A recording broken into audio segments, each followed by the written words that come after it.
સુખદેવજીએ કોઈ ધન્યવાદ નહીં, કોઈ પ્રશ્નનું અભિવાદન નહીં, અને ડાયરેક્ટ કથા ચાલુ કરી સીધી, કોઈ મંગલાચરણ કાંઈ નહીં. ભગવાન 3 મહિનાના થયા છે. જે પૂતના લીલા આપણે સાંભળી ત્યારે કેટલી ઉંમર હતી ભગવાનની? 6 દિવસ. ભગવાન જ્યારે 3 મહિનાના થયા, 3 મહિના એટલે એક્ઝેક્ટ દિવસ તમે માપો તો 100 દિવસના થયા છે ભગવાન. આજે જે લીલા થવા જઈ રહી છે એ 100મા દિવસનું વર્ણન સુખદેવજી કરે છે. 100 દિવસના હતા ભગવાન. સુખદેવજી કહે છે,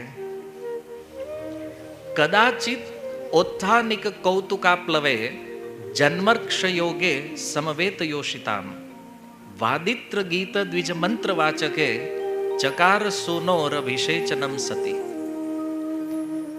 સુખદેવજી કહે છે, હે પરીક્ષિત, એકવાર ભગવાન શ્રી કૃષ્ણએ પડખું બદલ્યું જાતે.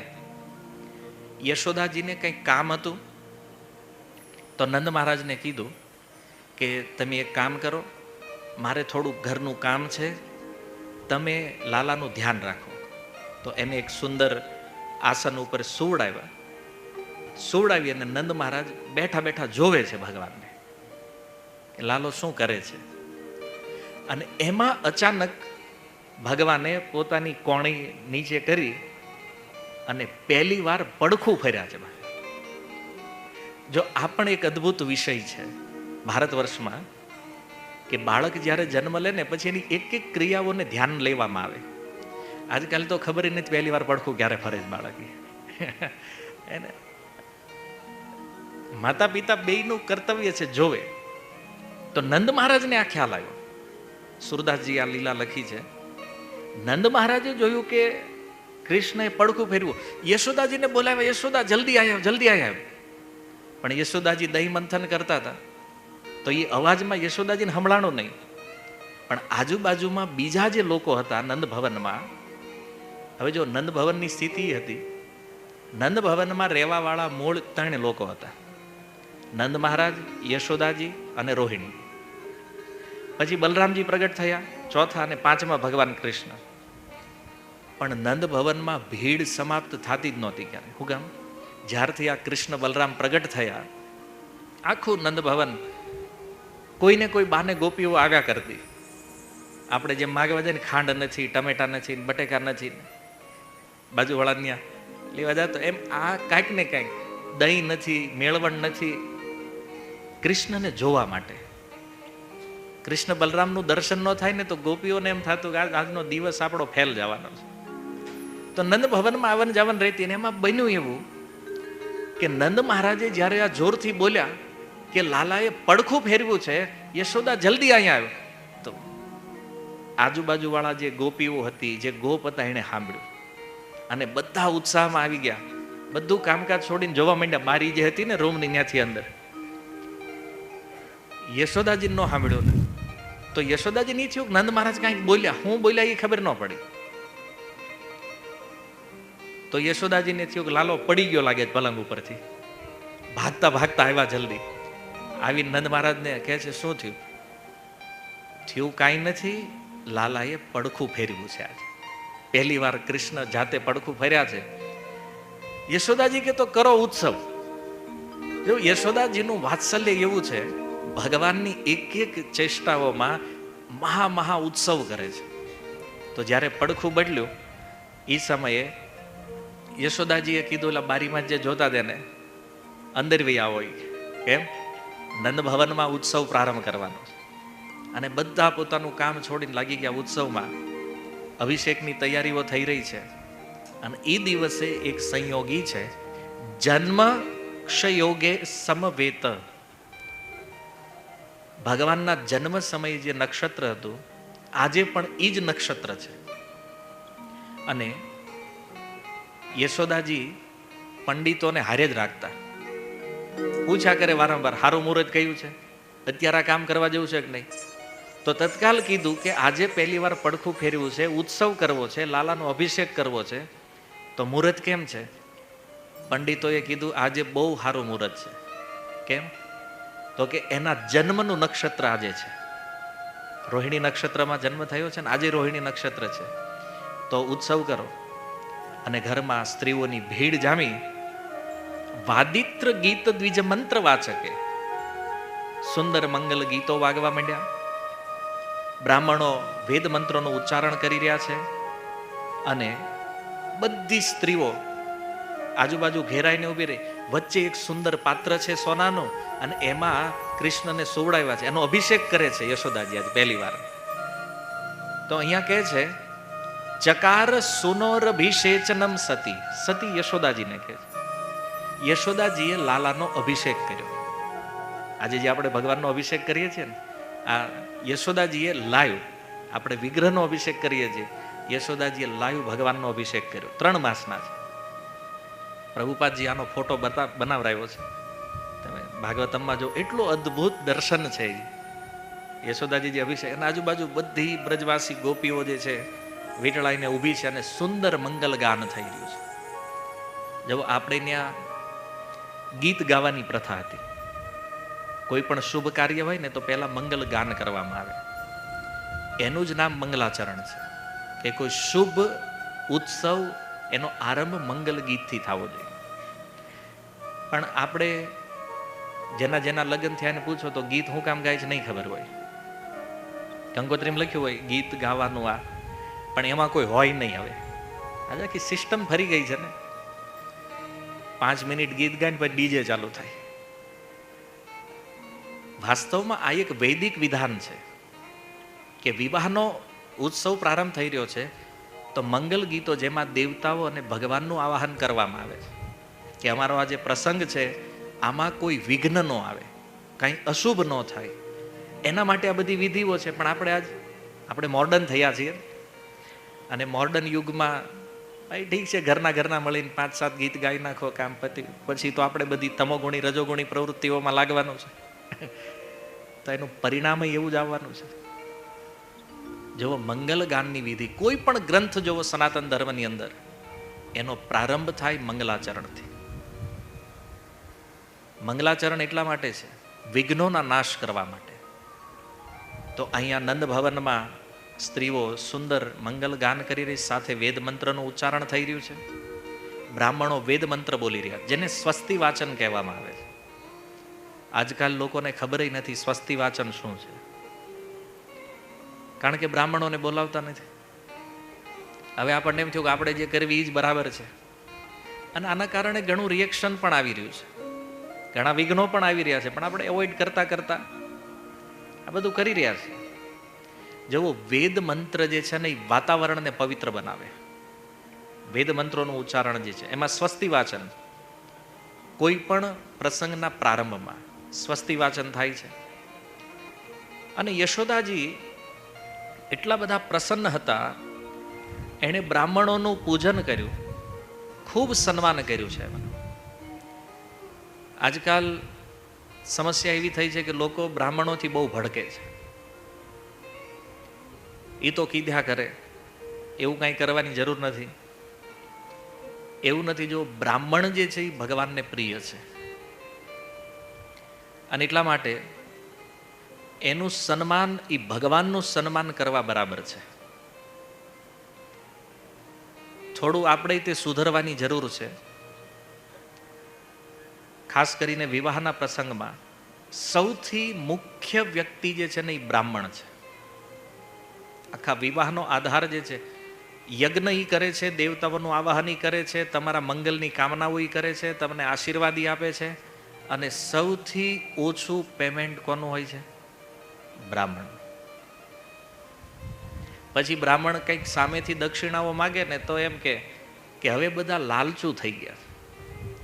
તમે બગીવાળાને 50,000 લાખ રૂપિયા આપો છો, ઢોલ નગારાવાળા બેન્ડવાળા એ તમોગુણી રજોગુણીઓને આપો છો લાખો રૂપિયા, ત્યારે આપણું બજેટ નથી જોતા. આપણે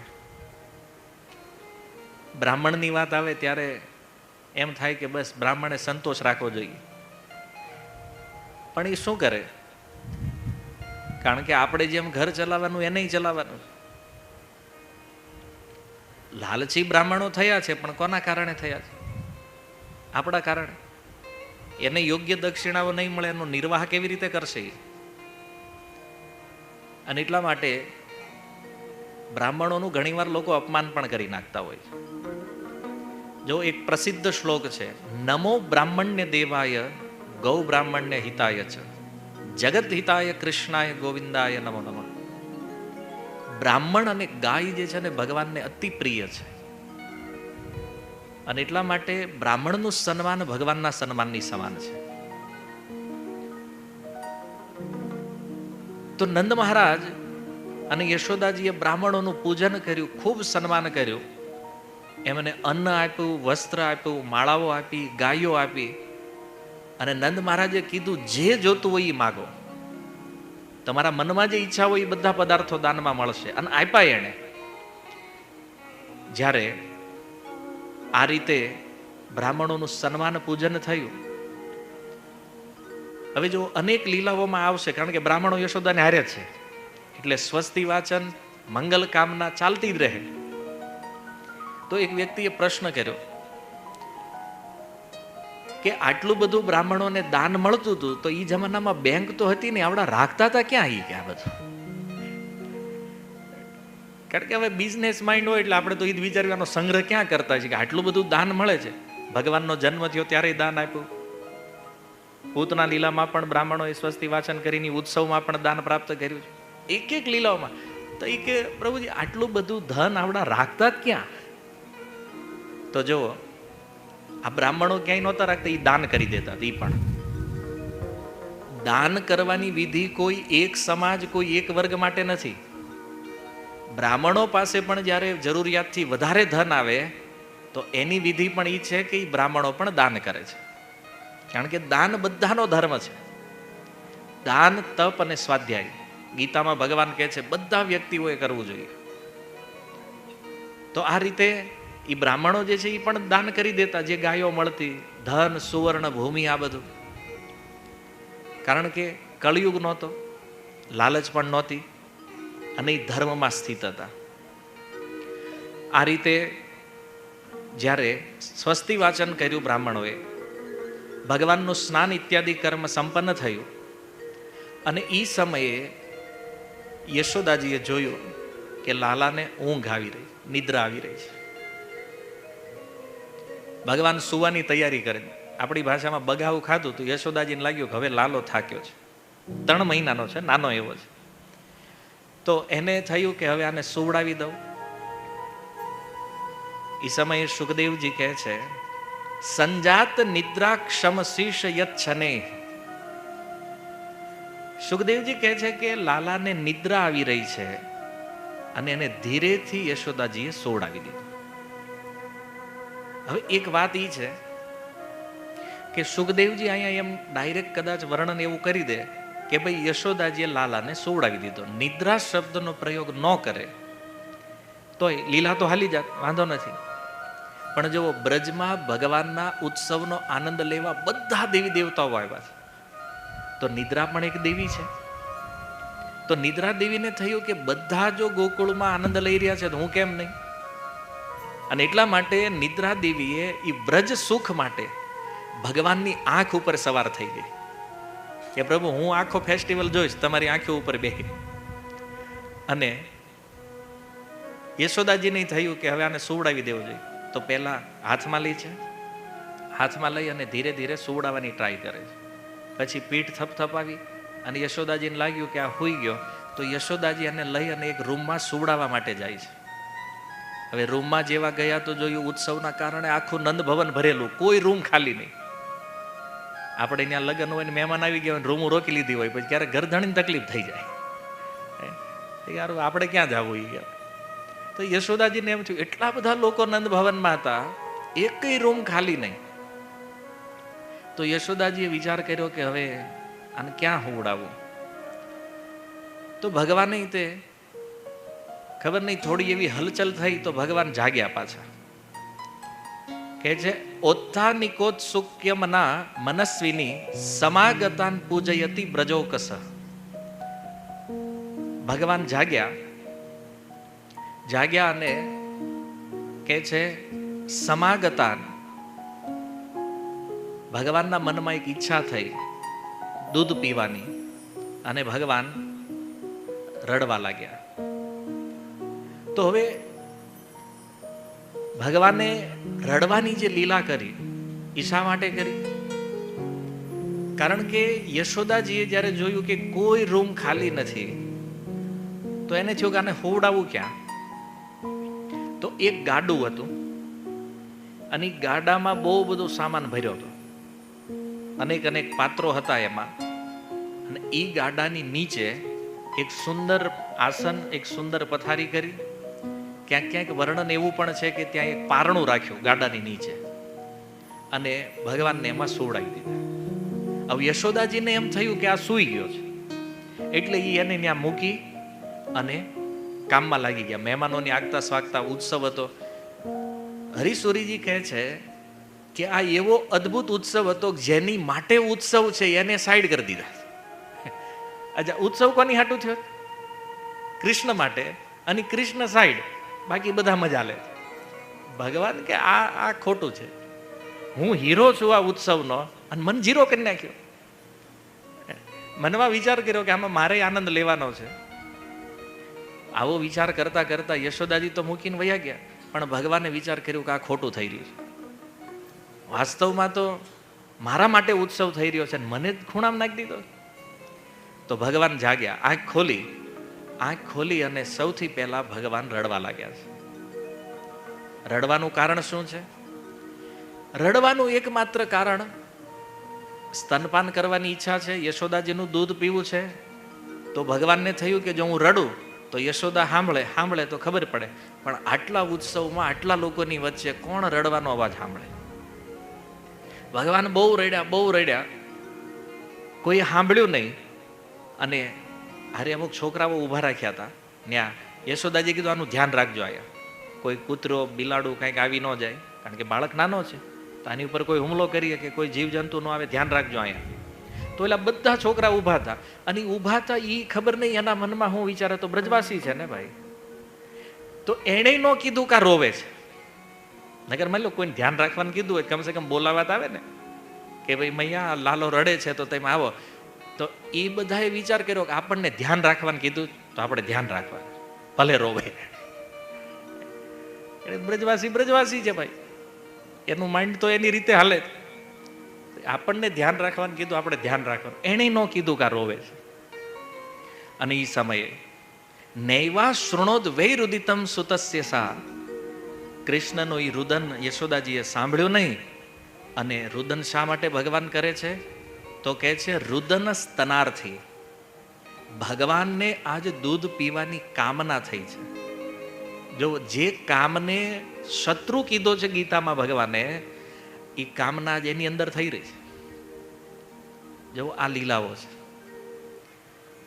ભગવાન સ્તનાર્થી દૂધ પીવા માટે રુદન કરે, અને રુદન કરતા કરતા ભગવાને હાથ ઉપર કર્યા, મુઠ્ઠી વાળી હાથની, અને મુઠ્ઠી વાળી અને ભગવાન હાથ માંડ્યા હલાવવા.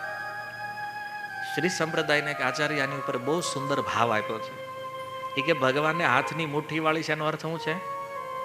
કે આ સંપૂર્ણ સંસાર જે છે એ મારા કંટ્રોલમાં છે, બધાનો નિયંતા હું છું, અને મારી સામે કોઈ ધ્યાન નથી દેતું. આજે ભગવાને પોતાનું ઈશ્વરત્વ સિદ્ધ કર્યું. ગીતામાં જેમ અર્જુનને કીધું, અર્જુન બધાનું મૂળ હું છું, અહમ સર્વસ્ય પ્રભવો મત્તઃ ઇતિ સર્વમ પ્રવર્તતે. બે મુઠ્ઠી વાળવાનો ભાવી છે. અને પછી સુખદેવજી કહે છે ચરણા ઉદક્ષિપત, અને ભગવાન ચરણ ઉછાળવા માંડ્યા. નાના છોકરા ઘોડિયામાં રડતા હોય ને, પગ ઉલાડે, તો ભગવાન પગ ઉછાળવા માંડ્યા. પગ ઉછાળવાનો અર્થ શું છે? ભગવાન ભક્તોને સંકેત કરે છે કે આ સંસારમાં દુઃખથી મુક્ત થવાનો એકમાત્ર ઉપાય છે મામ એકમ શરણમ વ્રજ. જો મારી શરણમાં આવશો તો બધા દુઃખોથી, અહમ ત્વામ સર્વ પાપેભ્યો મોક્ષિષ્યામિ મા શુચ, બધા પાપથી મુક્ત થશો. અને મારા શરણમાં આવ્યા વગર બીજો કોઈ ઉદ્ધાર. ભક્તો માટે આ શિક્ષા આપી ભગવાને આ લીલા દ્વારા. અને પછી હવે તમે જાણો છો, ગાડું તો ઊંચું હોય, ભગવાન નીચે હોતા છે ને એના પગ ન્યા પગે એવું નથી, પણ ભગવાનને થોડો પોતાનું ચરણ લાંબુ કર્યું અને એ અડાડ્યું, ખાલી ટચ કર્યું એ ગાડાને, તો એ ગાડું હવામાં ઉપર ઉછળ્યું ઉછળીને બીજી બાજુ પડ્યું, નાન્યાને જ પડ્યું.